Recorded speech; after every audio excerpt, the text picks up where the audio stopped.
Finalmente, 77 votos a favor, 44 en contra, 3 abstenciones, marcaron el destino de la cuestión de confianza planteada por el Gabinete del Solar. Ya se conoce, hay 6 reformas políticas planteadas por el Ejecutivo. Y vamos a analizar esto y vamos también a ver cuál es el escenario que se puede pintar dentro de la Comisión de Constitución. Estamos aquí en los estudios para conversar con los analistas políticos Julio Chiapa, también el señor Luis Núñez. Con ellos vamos a ver cuál es el escenario que pinta dentro del Parlamento, si es que se va a cumplir con los plazos y si es que ven en verdad una predisposición de la Comisión de Constitución de debatir y aprobar estas reformas. Señor Chiapa, señor Núñez, buenos días. Muchísimas gracias por estar con nosotros. Le pregunto, señor Núñez, quiero arrancar con usted. ¿Usted ve que hay, en cierto modo, posibilidades de que la Comisión de Constitución cambie su discurso y su accionar para la aprobación de estas reformas? Por ahora no. Pienso que por lo menos hasta que se modifique el cuadro de la comisión vamos a tener el mismo panorama. La señora Bartra ayer y antier tuvo discursos muy confrontacionales que no ayudan lamentablemente a que el proceso marque. Pero realmente esto viene desde la noche en que tuvimos los resultados de la segunda vuelta electoral, ¿no? Presidencial. O sea, esta confrontación tiene altos y bajos, es como una pelea de box que tiene varios rounds. Estamos en uno de ellos. Ya tuvimos un round donde el primer premier que tuvo el presidente Kuczynski perdió un voto de confianza, luego el señor Villanueva ganó uno y ahora volvimos a ganarlo en una elección muy complicada porque hay muchos elementos que tuvieron que ver con lo que pasó ayer y antier en el Congreso. Desde aquellos congresistas que en alguno de sus WhatsApp dijeron: ¿cómo me voy a ir si todavía me falta pagar 10 cuotas de la 4x4 de mi DEPA?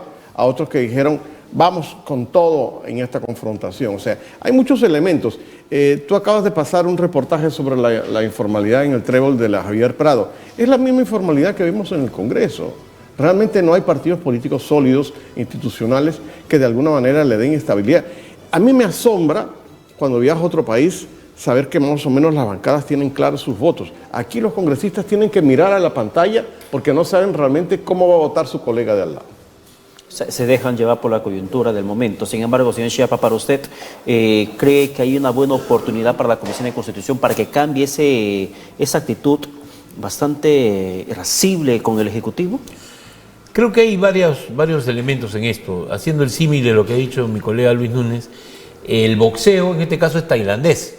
Cuando faltan los puños se pasa para las patadas que son dirigidas al cuello, a la oreja, en fin, que pueden hacer mucho daño. Sin embargo, me parece que ayer se sacaron la primera foto en sociedad los de la Comisión de Constitución.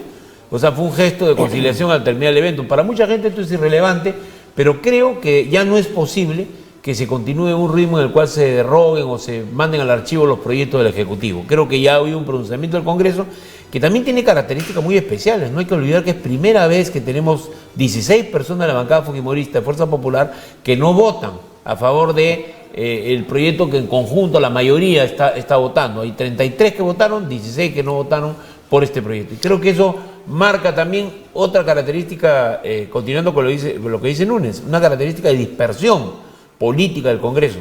Tienes en Acción Popular 1 que votó en contra, 4 que lo votaron a favor, 1 que se abstuvo. O sea, en general la votación no está ordenada como en cualquier parlamento del mundo. Y ese es el problema con la era Salaverry, que yo creo que tenía el mérito de ayudar a defender la democracia, pero el demérito de haber permitido hasta 11 grupos parlamentarios, ¿no? ¿Se podría considerar, señor Chiapa y señor Núñez, esta cuestión de confianza como un nuevo triunfo, políticamente hablando, del Ejecutivo sobre el Legislativo?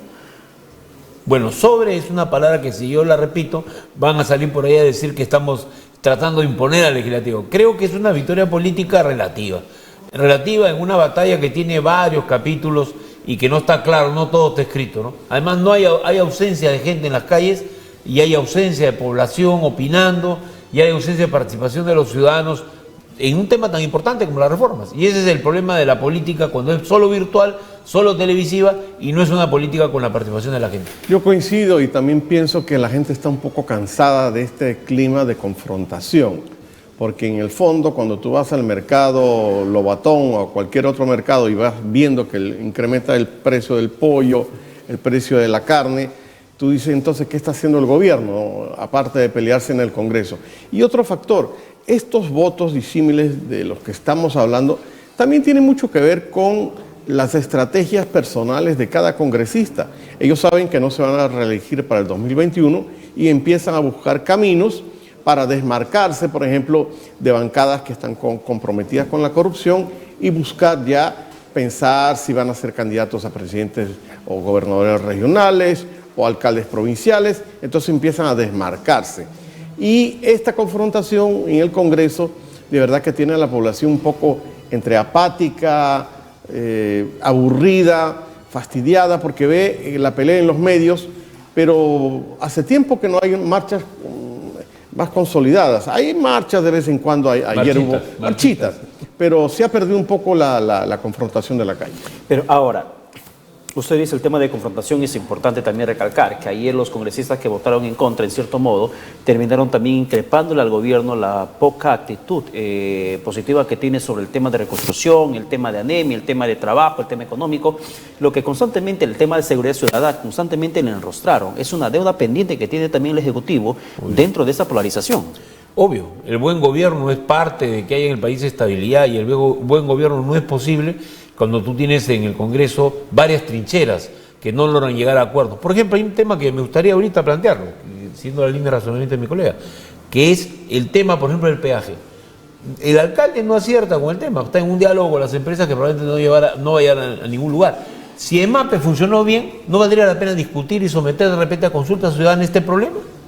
Yo no digo que las empresas se vayan del Perú, todo lo contrario, creo en la economía de libre mercado, pero en este caso estamos hablando de un mercado distorsionado, donde han hecho lo que han querido con los peajes, han incumplido los contratos y no se les aplica ninguna sanción, ni siquiera económica.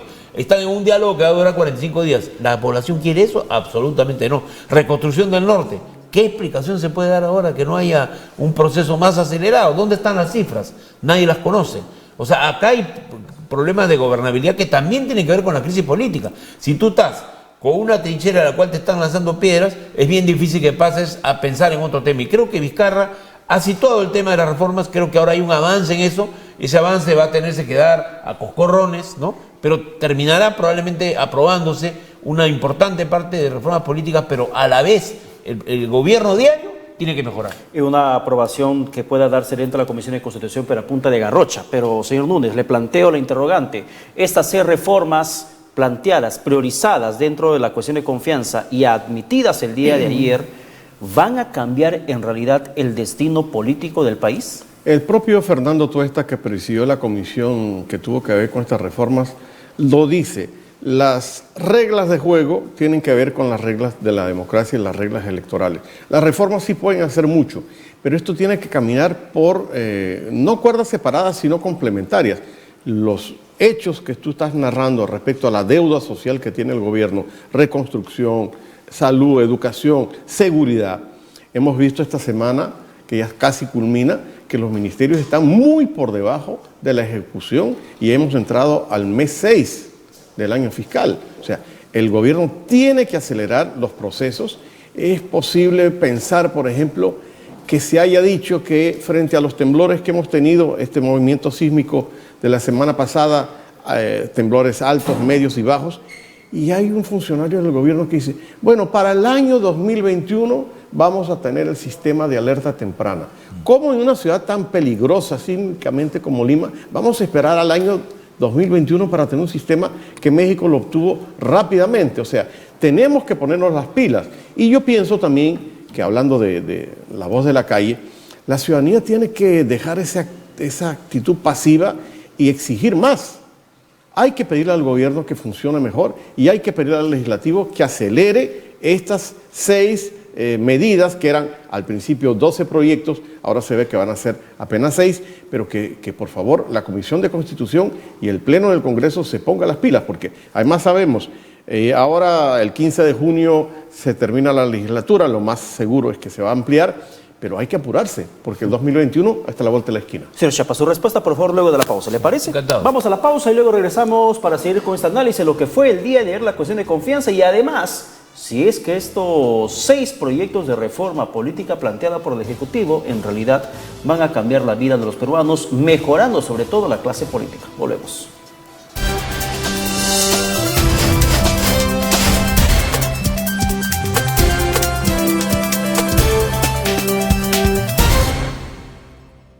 gustaría poder generar ingresos extras y al mismo tiempo lograr una salud óptima? Conviértete en un empresario o un consumidor mejorando tu calidad de vida. Entregamos más de 30 autos de lujo, una casa valorizada en $500,000 y viajes por todo el Caribe y Dubái. Teoma, la red de mercadeo número 1 en el Perú.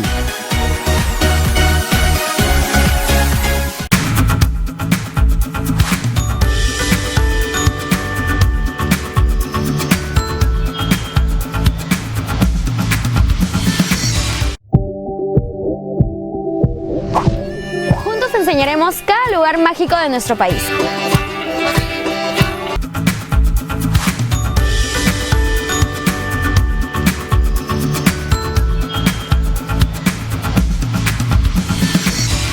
No te quedes callado. Detener una injusticia está en tus manos. Si tienes alguna denuncia por hacer, comunícate con nosotros. No hay justicia. Envíanos tu caso al 978-358-743. UCI Noticias. ¿Tienes alguna queja o denuncia? Infórmanos acerca del hecho. Nuestro equipo se pondrá en contacto a la brevedad. Escríbenos a nuestro número de WhatsApp 978-358-743. UCI Noticias.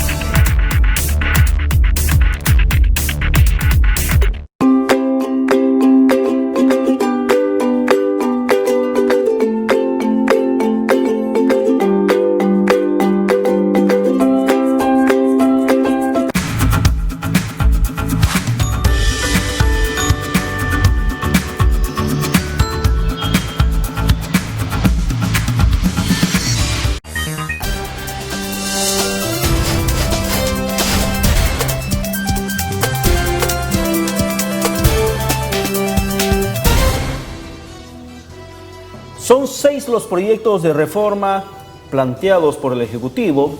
Bueno, en realidad son 12 los que enviaron al Ejecutivo. Pero en la cuestión de confianza, el presidente del Consejo de Ministros, Salvador de Solá, hizo hincapié que se tratan solamente de priorizar 6 de los 12.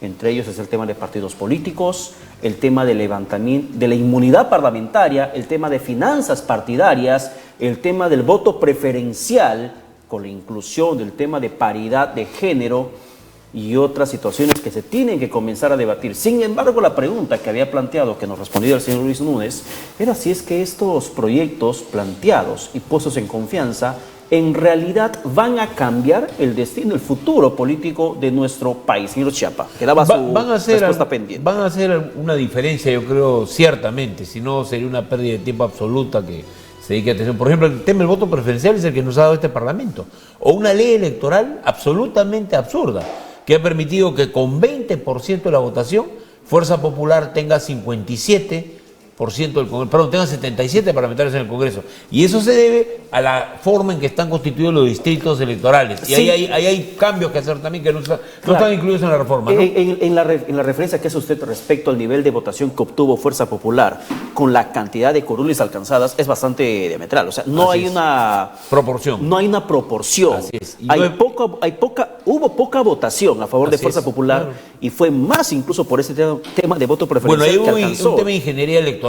Basados en la experiencia que tenían y algunos militares que trabajaban con ellos, hicieron un diseño de campaña que los llevó a ganar en los distritos de los cuales nadie se preocupaba mucho. Entonces terminaron teniendo una fuerte fuerza provinciana que obviamente hoy día se ha evaporado con los problemas, los errores que han cometido, pero sin embargo ahí hay un modelo que tiene que cambiar, que es la manera como elegimos al propio Congreso. Entonces todos los desastres que vemos, todos los problemas que hay, no se deben solamente a que son malas personas, se debe a que hay un problema acá estructural que permite que entre cualquiera. Y me parece que de todas las intervenciones que yo he visto en este debate parlamentario, la más penosa es la señora Ana Culi, ¿no? La congresista que no, Yesenia Ponce, que no se da cuenta de para qué fue el Parlamento. O sea, ella lanza un mensaje de que va a levantarse la inmunidad parlamentaria el día lunes, ¿no?